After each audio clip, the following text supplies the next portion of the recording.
Hey everybody, HomeSliceHenry here, and we are back with some more Great League content for you guys. Although the tone of this video is a little more somber than usual. This is my Zebstrika feature video. Honestly, I was really excited with Zebstrika getting the Flame Charge buff because Zebstrika is one of my favorite Pokemon. I love how it lights up when the charge attack comes through. It's a really cool design.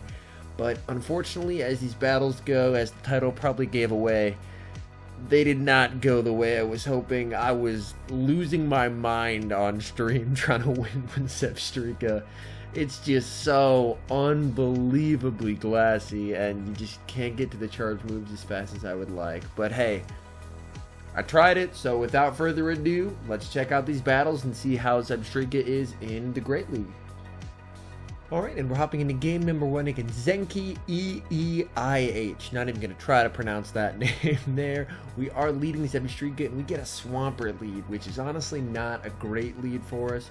We're going to stay in here at first, and we're just going to throw the Wild Charges to try and do some chip damage before we do switch into our Umbreon. The Wild Charge does connect, does a decent amount, and then we switch out, because Zebstrika is exceedingly glassy in the Great League. It cannot take a hit whatsoever. We go into Umbreon, and they actually bring in a Skarmory. So at this point, we're feeling pretty good because Skarmory is not the best answer to an Umbreon switch-in, and this foul play is actually going to take it to below half health. So already it looks like that we may be able to flip switch advantage, which is fantastic. Charge move coming through from the Skarmory. We're going to let this go because we can tank the Sky Attack. And we'll be going for another foul play, and this will be getting that Skarmory really low. This will be good, and we actually do get the shield, so hey, we'll take that even better. And at this point, we'll be able to safely shield and get to a foul play, and if the Skarmory decides not to shield, this is going to be taking it out. So we build up a little extra energy, and we go for the foul play, and this should be taking out the Skarmory, which it does. Perfect. So we have switch advantage. They come in with a shift tree, building up, trying to get to a move. Unfortunately, we do lose CMP there, and this is not great, to be honest. We can come in with a Alolan Marowak, but we still don't have an answer for that Swampert. We lose CMP again. So we do shield up the foul play. We go for the Bone Club. Unfortunately, the Bone Club is going to be resisted due to the grass typing, although hey, we get a shield, so that works. Swampert comes in, we try and switch out, and it doesn't let us switch. Oh, that is so frustrating. We come in with our Zebstrika, trying to get to a Wild Charge. We can't get to it in time. And you're like, oh, is it going to be able to survive a Hydro Cannon? Heck no. Not at all. And then Marowak comes in. We get to the Bone Club. But yeah, there's just no chance. Shiftry comes in and is able to snarl down and take the game. So unfortunately, we do lose game 1. But this is a team comp that has served me very well, which is, as you counter up front, and then you run Umbreon Safe Swap and a Alolan Marowak closer. Here there's a Drapion lead, interestingly enough, so someone else running quite a bit of spice there. I decided to let the first one go. Turns out it's just a Fell Stinger, so that was a good no shield as they were baiting. Trying to build up to 2 Wild Charges here. I am going to shield up this move because we are at almost half health. And you can see that is how glassy Zebstrika is. That's already doing so much damage. We're going for the back-to-back Wild Charges. First one is shielded. We're going for the second one. And this should be getting that second shield, which it does. And we're going to swap into our Umbreon on the charge move since our defense was 4 stages debuffed. We catch the Aqua Tail. Only problem is he has Fell Stinger. And Fell Stinger is going to be hitting us for super effective as well as boosting his fast move. Because we don't have a good answer for this Drapion. His attack goes up. We're going for the Last Resort. Really needing this to take it out. Unfortunately, it does not. It leaves a really annoying amount of health left. And look at the damage it's doing to this Umbreon. Like, we brought in the Umbreon, and Drapion's basically taking out 2 of our Pokemon with just 1 of theirs. So that is not good at all. Drapion's finally gone. Brings in a Stunfisk. We go for a Last Resort. Unfortunately, we lose CMP there. We're losing the CMP all over the place. That takes us out. We go in with our Marowak, although Marowak has a terrible matchup against Stunfisk because it's going to be able to spam out those Mud Bombs, which hit us for super effective. We go for a Bone Club, which is not the move here. Bone Club is such a bad charge move. And they're going to be able to hit us again.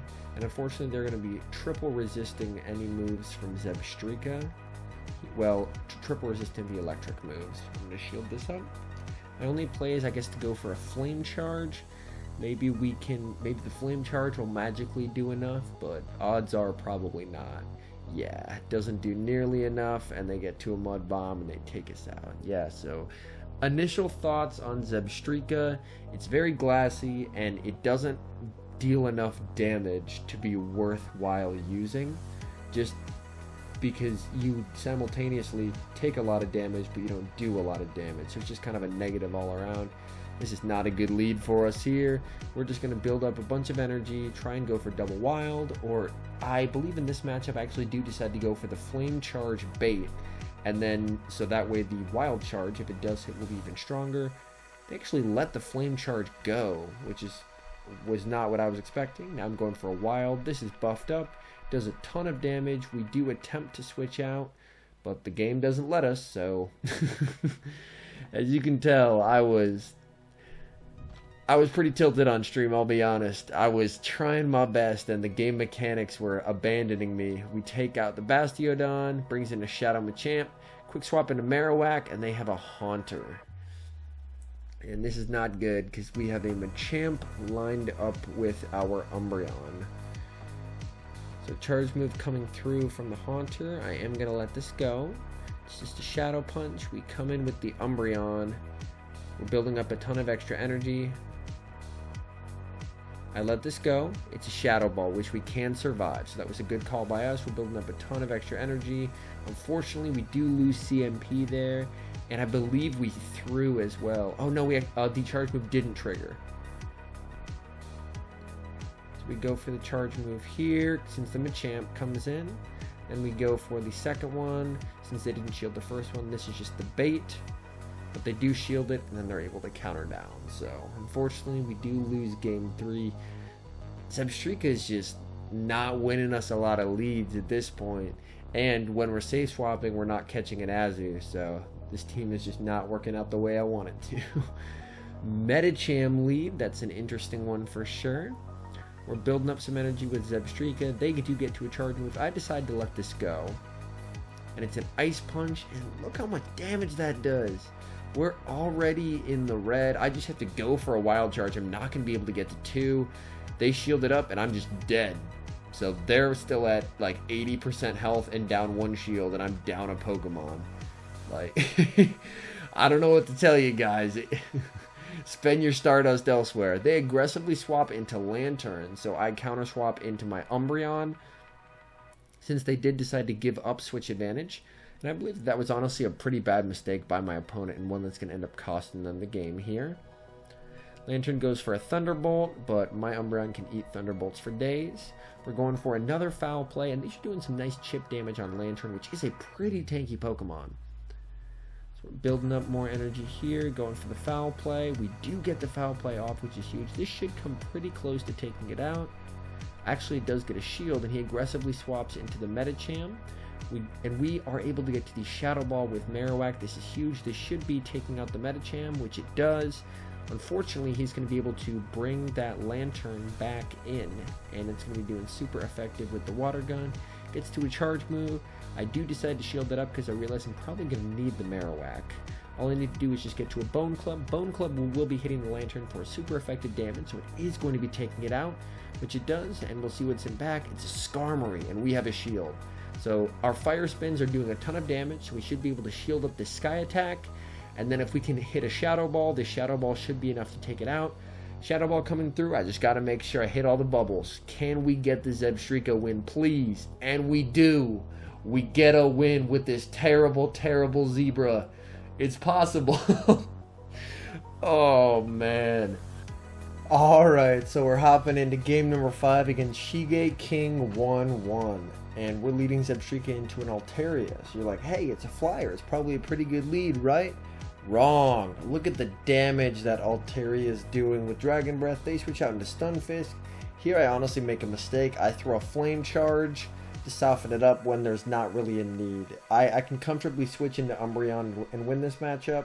But then again, when you're playing tilted like I was during this set, sometimes you make dumb mistakes. So oftentimes it can be the move to just like take a breath, play with a different team, even put down GBL, go do something else, because if you're playing upset, you're going to be making more mistakes, and that's just going to be a downward spiral of bad plays leading to bad results, which makes it more mad, which leads you to make more mistakes. It just never stops. So back to the battle here. Charge move coming through. We can eat Bud Bombs for days, and we'll just be able to snarl down, which is perfect. And we're expecting the Altaria to come back in, and we're going for the foul play. Trying to see if we can get a shield off the Altaria, and we do. So it's down a shield, which is fantastic. They're going for a charge move here, and we're going to let this go. So we can survive the sky attack and get to a foul play, which is huge, because now we'll be able to soften up this Altaria, make it a bit easier. So now it's at about half health. We're going to come back in with the Zebstrika. They switch out into Hypno. We're going to go for a wild charge, again, just to soften up the Hypno a little bit. That does connect, does quite a bit of damage, which is fantastic. Now we're building up a ton of energy on Marowak. They're going for a charge move on Hypno. I do have 2 shields, so I may as well use them at this point. We're going for a Bone Club, just so we can do some chip damage. Yep, we're able to take it out. Comes in with the Altaria. And we're going to let this go, because I realize that I am going to need that shield for Zebstrika since it's so glassy. And we do get to the Shadow Ball, and I'm hoping that he thinks I'm baiting. And he does! So we take it. So somehow, against the odds, we are able to win 2 games with Zebstrika. So in conclusion, Zebstrika in Great League, even with the newly buffed Flame Charge, is not the move. I would not recommend it. I mean, maybe you just like making yourself frustrated. If so, this is the perfect Pokemon. Outside of that, if you're trying to have success, I would look elsewhere. I've heard great things about Flame Charge, Wild Charge Mew, mainly because it has a better fast move. But yeah, Zebstrika in Great League, I do not recommend. I think it could have some interesting potential for Ultra League, where hopefully it would have a bit more bulk. But for Great League, I do not recommend it. Anyways, thank you guys so much for watching. I really do appreciate it. If you're enjoying the content, definitely hit that subscribe button and leave a like on the video. That way I know you're enjoying it. And I'll see you guys in the next one.